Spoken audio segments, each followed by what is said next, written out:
Hello class, I'm Laila Paige, and today's presentation will be on the correlation between autism and homelessness. It's called On the Edge Twice, Navigating Homelessness While Struggling with Autism. At the end of my video, I have 3 homeless people that I gave an interview discussing how they feel on a day-to-day basis, what they do enjoy, some of the things they may say may be a little offensive to those that are sensitive to certain words. I do apologize in advance. All in all, this is a very good interview. I hope that you gain a little knowledge from it. I also have a timeline, so let's get started. Thank you. Impact on homelessness after the mental institutions closed. In 1955, there were over 550,000 mental patients in the U.S. It was the peak of institutionalization. I have a lisp, and I got through that. Institutions often provide long-term housing for people with serious mental illnesses back then. In 1963, the act was underfunded and never rebuilt. They never put any more funds into it after 1963. JFK wanted to make it a community issue and not a state issue. So he wanted to make it not a state funding situation. No more funds were giving to that. They wanted to make it whatever community had a problem, that they get their own community funding together and institutionalize these people. In 1970, mass discharges happened and the homelessness population increased. In 1980, shelters and ERs started seeing more mentally ill patients. So that means less space for the people that are injured, that are sick, because they're taking up, mentally ill were taking up hospital beds because they had nowhere else to go. In 1984, over 30 to 40% of the homeless population were mentally ill and being untreated. In 1990, jails became the new mental institution. So instead of getting the help that they needed, they were actually being locked up, which caused even more issues for them mentally. Because imagine how you would feel, like you really need medicine or you need therapy and you're just in here with all these criminals who are treating you poorly. So, it's still an issue today. So hopefully we can make it. The long-term impact that still affects us today is that institutionalizational care declined by 95% in 1955. The homeless population surged, with many people living untreated. Mental illness remains one of the top factors of chronic homelessness. Jail has become the new psychiatric facility in many areas. Okay, so here we are. It says, okay, so here we are. It says, what are some things you really enjoy doing? Drugs. Okay. Real question. Real answer. How about you? Sounds good. Thanks. It sounds good. It sounds good. No worries. Okay.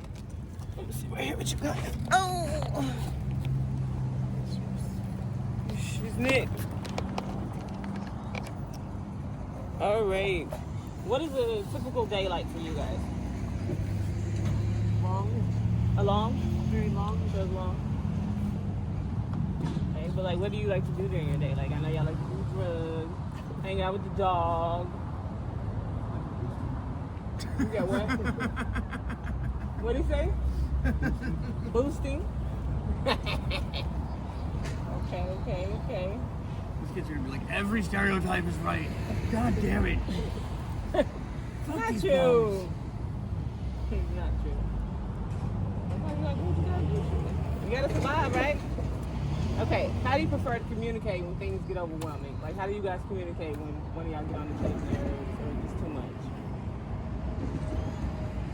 Next question. Next question?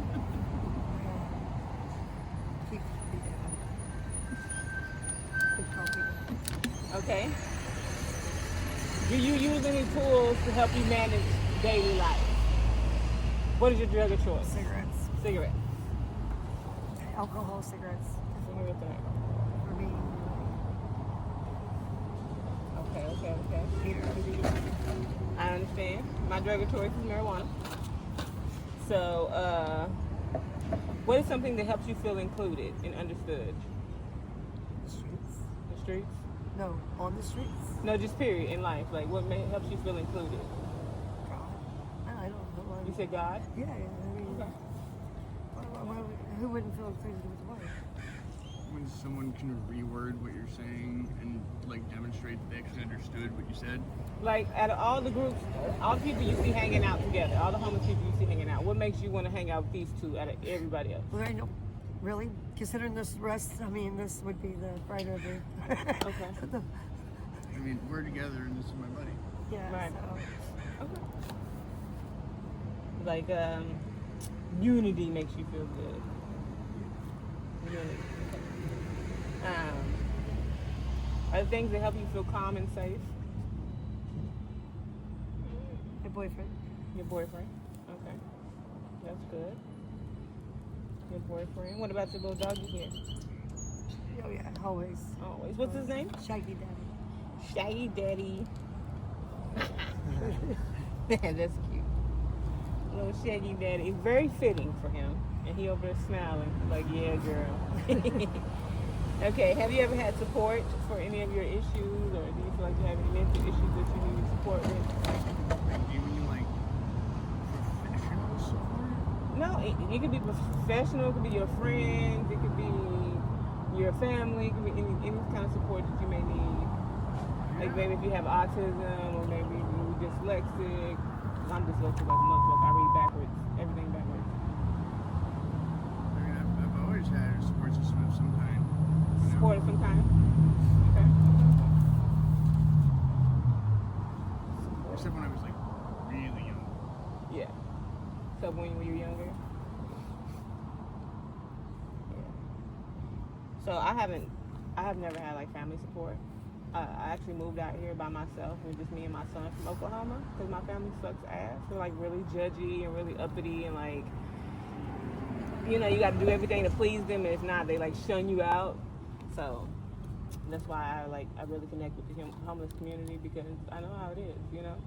And you feel like everyone else gets a second chance in your family, but you don't, you know. Right. Like as soon as you do wrong, they're like, "Fuck you! We don't know you." I'm like, damn, y'all raised me, y'all did this, y'all seen me have kids, and y'all still don't care about me, you know. That's pretty fucked up.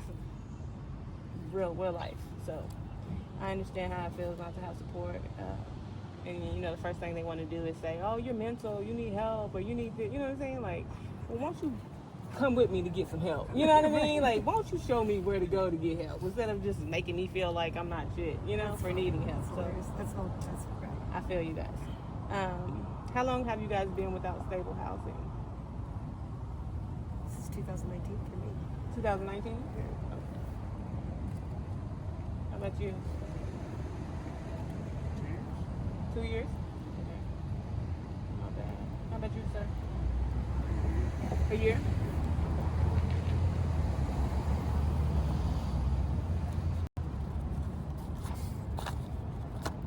Is there anything that makes staying in a shelter hard for you guys? Never done it. Never done it? You don't like what? I like meeting new people like that. You don't like meeting new people? They're very rarely like well run. You know, like steal your shit and then you're supposed to just be like, okay. Right. Like you're not allowed to resolve any conflicts. There's no punishment for people who are good at bending rules and being manipulative and whatnot. Like if they're a well-spoken, sneaky backstabber, Right. and I'm a not particularly in control of my emotions dude who just got stolen from, Right. I lose 10 out of 10 times. Yeah. Instead of asking what happened, you know, do you have any proof or you know what I mean? Like Yeah. trying to get to the bottom of it. It's just like, nah, I trust him over you, you know? Yeah. I feel it. Do you find it hard to start or maintain a conversation with other people outside of your group? No. So No. that's pretty good. Pretty good conversation. pretty good conversationalist. Yeah. Okay. You good at holding conversations? Okay. Sociable.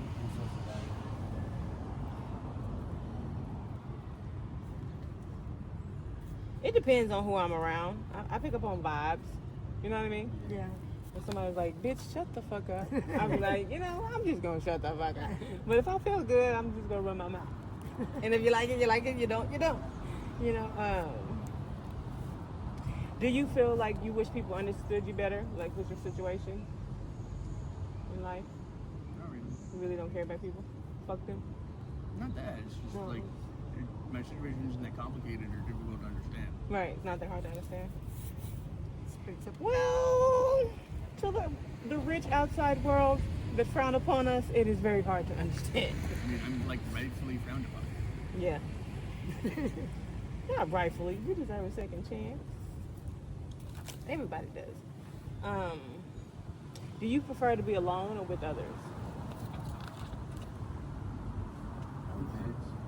It depends. Most times alone, Most time alone? but yeah. Okay. Do you find small talk exhausting? Like, just please stop talking to me? Do you ever feel like that? Sometimes. Sometimes? Sometimes, yeah. Sometimes, yeah. I'm sure you do right now, but guess what? I got 7 more questions, so we almost done. Actually, this is a good conversation. This is one of the better ones. That's funny. She said sometimes, shit. Do you feel it difficulty expressing your emotions? Like, do you feel it difficult to express yourself sometimes? Maybe if you get your stuff stolen, you feel it difficult. Maybe.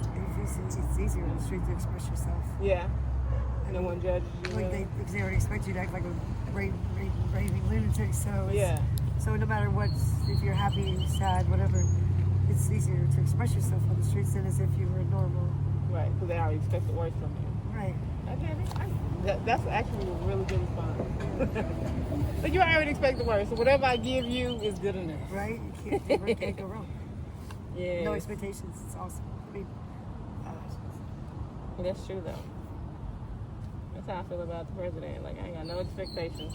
So whenever he come up with something new, I be like, well, there it is. Do you sometimes feel overwhelmed and hard to recover from social situations? Yes. oh, he's a genius. Yeah, he's a brain. Yes. Yeah. He's the brain. No, he is. Yeah, it's because he actually thinks he knows how to do that. Oh yeah, yeah. So sometimes she gets overwhelming. Overstimulated. Yeah. Overstimulated. Yeah. He's the odd shoe. I might need to use his brain then. And get us some of this grant money. Did you guys learn to speak later than most children, or did you kind of develop one time with everyone? I was extremely early. Early? Developed early? Okay.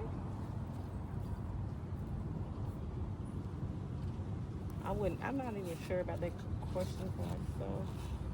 Because, like I said, I don't really talk to my family, so. I was 9 months up rolling and rat and big senses, she said.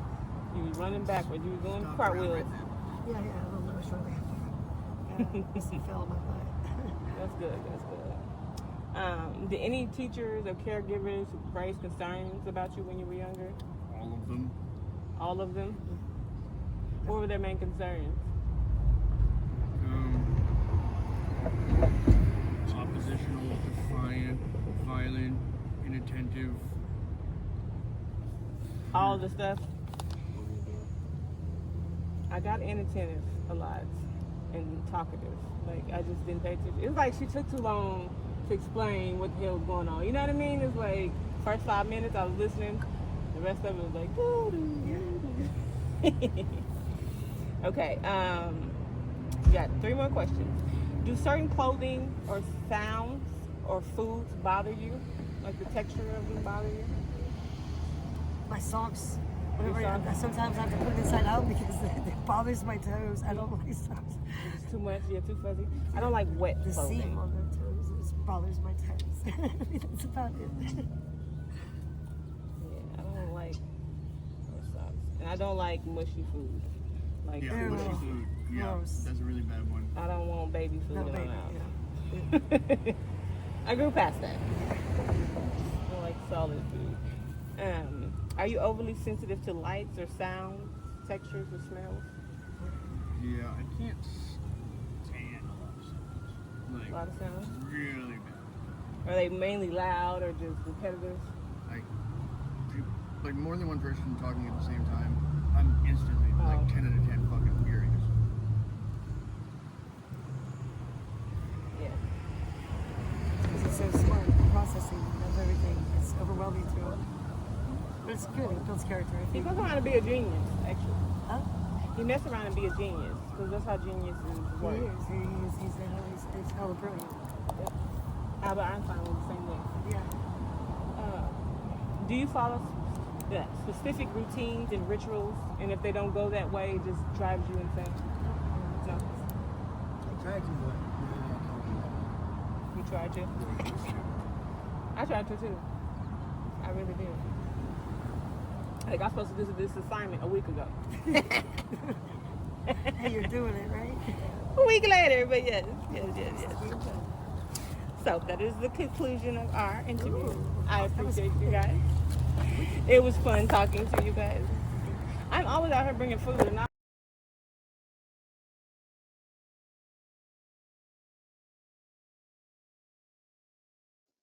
Immediate action needs to be taken for this crisis to be stopped.